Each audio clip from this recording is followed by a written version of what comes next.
It's Wednesday, October 21st, and you're watching The Great Lost Rewatch. Today we're discussing the excellent episode, Walkabout.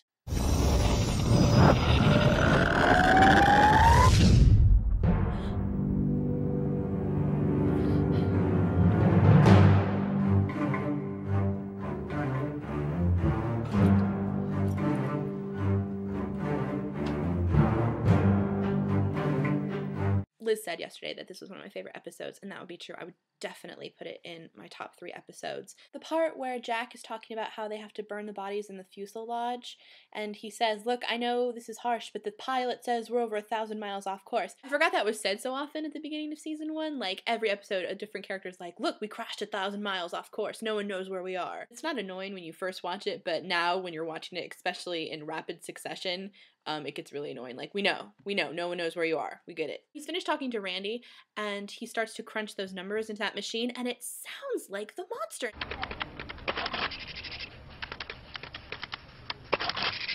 Did you notice how that random extra that never gets to say a line in the show was moving firewood with Locke's wheelchair? All these little clues, man. All these little clues letting us know. Throughout this episode, Jack is talking to Rose on the beach. Did you notice how he said his seat was 23A? Numbers! A couple years ago, someone sent me a picture of Jack and Rose sitting on the beach, and someone photoshopped it to make this. Rose says that she believes her husband isn't dead, and the tail section is out there. And even at the time, I remember thinking, we're not going to get to that until at the very earliest next season. Jack sees the mystery man with the white shoes, who we know, of course, now is Christian Shepherd, but very creepy, very bizarre, that scene. In the flashback scene where Locke is playing Risk, Locke says to one of his co-workers, you know, the importance of being a leader is patience, something that you lack.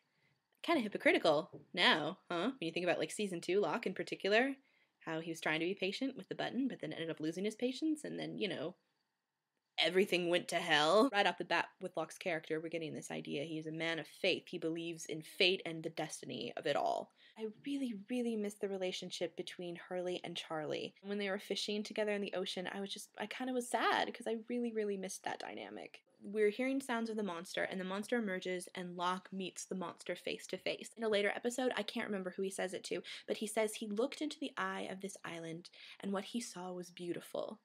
I think he says it to Jack. Doesn't he say it to Jack in the season 1 finale? Now that I'm thinking about it.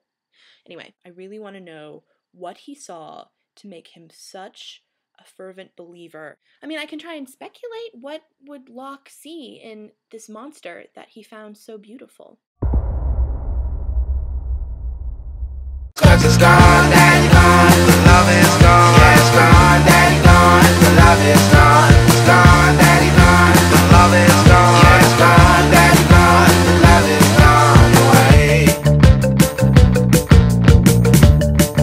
Now we get to one of the best sequences in the history of television, let alone Lost. We see Locke in his flashback trying to go on his walkabout, and the tour guide saying, no way, we changed camera angles, and there Locke is in a wheelchair.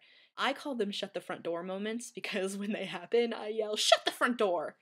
Instead of an obscenity. For me, that was the moment. That was the moment that the show won my undying loyalty. I just went, this is the best thing on television.